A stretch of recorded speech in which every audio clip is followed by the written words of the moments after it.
Shalom, shalom, selamat pagi masyarakat iman yang dikasihi oleh Tuhan. Hari ini kita bersyukur, kita diberikan kesempatan oleh Tuhan untuk boleh bangun lagi. Kita jadi milik Tuhan, dan Tuhan adalah bagian kita. Dan kita percaya bahwa hidup bersama Tuhan, hidup yang mungkin penuh tantangan, tapi selalu ada berkat dan anugerah yang tidak pernah berhenti. Mari bersama-sama kita percaya sebagai milik Tuhan, kita jalani hari ini dengan yakin bahwa semua akan baik-baik saja. Aku milikmu Yesus Tuhanku. Kidung Jemaat 362. Kidung Jemaat 362 bait pertama dan kedua. Aku milikmu Yesus Tuhan.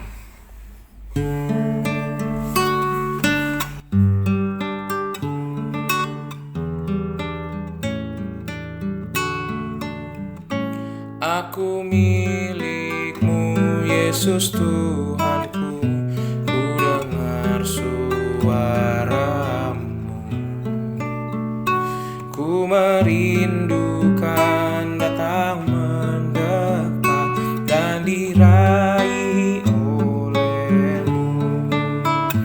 Raih daku dan dekatkanlah pada kaki salibmu. Raih daku, raih dan dekatkanlah ke sisimu.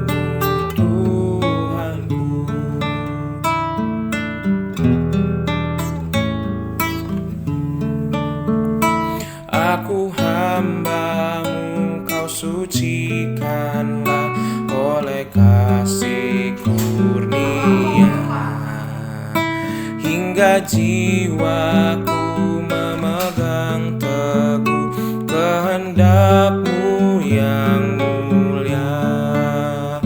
Raih daku dan dekatkanlah pada kaki salibmu.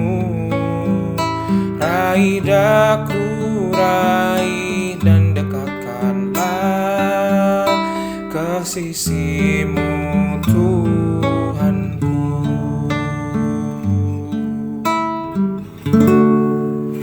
Kita berdoa. Tuhan, kami percaya bahwa Tuhan meraih kami dan kami pun mau diraih oleh Tuhan. Ajarkan kami untuk bersandar dan pada hari ini firman-Mu akan menopang kami. Kami serahkan hanya dalam nama kami berdoa. Amin. Tadi mohon maaf Bapak Ibu, saya ngerekam ini sambil mendampingi anak-anak retret remaja, tapi kita lanjut dulu aja. Kita bersama-sama buka Keluaran 22 ayat 28 sampai 31. Keluaran 22 ayat 28 sampai 31, Keluaran 22 ayat 28 sampai 31, Keluaran 22 ayat 28 sampai 31.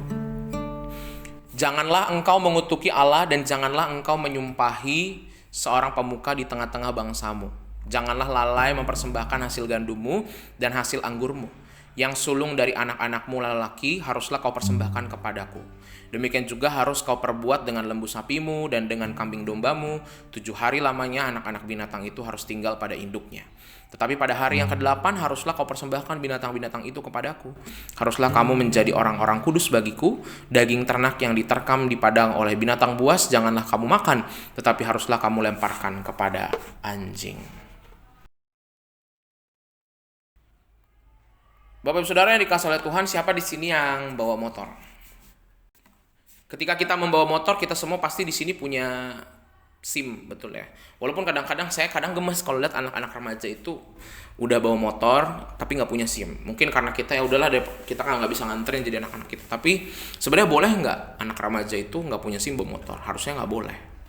Kenapa orang perlu SIM? Karena aturan ini dibuat ketika orang mau bawa motor itu butuh yang namanya kedewasaan. Kalau ada orang nyerempet, kita nggak bisa gampang marah, karena marah itu nggak dewasa. Kalau kita pergi harus pakai helm, karena kita tahu ketika kita jaga diri kita menjaga keluarga kita juga. Nah, aturan itu ada sebagai simbol dari kedewasaan. Nah, Bapak Saudara yang dikasihi Tuhan, di dalam bacaan kita hari ini, Musa juga menyampaikan kepada Israel apa yang Tuhan katakan tentang hidup di padang gurun. Bayangkan orang sudah lelah, capek, orang pasti emosian, nggak sabar, orang lebih ganas dari singa kalau udah kelelahan. Sehingga kalau tidak ada peraturan, orang akan saling melukai. Peraturan itu dibuat bukan untuk melarang umat, tetapi untuk mendewasakan umat. Tambah dewasa kita menyadari bahwa makin banyak hal yang nggak bisa kita lakukan. Kalau masih kecil kita hujan-hujanan, tambah besar udah nggak bisa hujan-hujanan karena gampang sakit. Ketika kecil kita lari koloran di depan rumah, depan tetangga, tapi sekarang udah nggak bisa. Kita tahu yang namanya moral dan etika. Aturan Tuhan buat itu agar kita mendewasa. Nah, kenapa orang Israel harus dewasa? Karena sebentar lagi mereka akan masuk tanah perjanjian dan mereka akan menjadi kerajaan. Butuh orang yang dewasa untuk mendirikan sebuah kerajaan, sehingga aturan itu bermanfaat dengan baik. Nah, kalau begitu dengan kita mendewasa juga itu sebuah proses, bukan tujuan akhir. Umur kita tidak akan pernah berhenti di 40, 50, 60, 70, 80. Usia kita akan terus bertambah kalau Tuhan berkenan. Dan kedewasaan adalah bagian yang mau tidak mau kita lewati.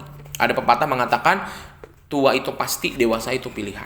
Dan hidup dalam kedewasaan adalah hidup yang berdamai dengan aturan. Aturan tidak lagi dilawan, aturan dilihat sebagai cara kita agar kita tidak melukai satu sama lain. Jadi kalau kita mau dewasa, kita harus taat aturan. Kalau kita masih mau jadi anak-anak, langgar aja nggak apa-apa. Tapi hanya anak-anak dan remaja yang terus melanggar. Sehingga menjadi dewasa itu butuh ada yang namanya kesadaran bahwa menjadi dewasa kita perlu demi kebaikan banyak orang. Amin. Mari kita berdoa.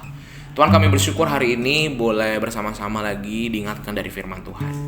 Hidup dalam aturan adalah bagian yang tak terpisahkan dari kami. Dan kami belajar untuk mendewasa, belajar untuk memahami bahwa aturan itu ada supaya kami tidak saling melukai. Walaupun kami tahu ego itu kuat sekali, tetapi kami percaya hari ini kami mau belajar taat pada aturan. Bukan hanya aturan yang dibuat pemerintah, tapi aturan dalam rumah tangga, aturan dalam gereja, aturan dalam kehidupan kami beretika satu dengan yang lain. Kami serahkan kehidupan kami hari ini Tuhan, ajari kami menjadi orang-orang yang taat, bukan taat buta, tapi tahu bahwa taat itu berarti dewasa. Kami serahkan, hanya dalam nama-Mu kami berdoa dan bersyukur. Amin. Selamat pagi, Tuhan Yesus memberkati, tetap bersemangat.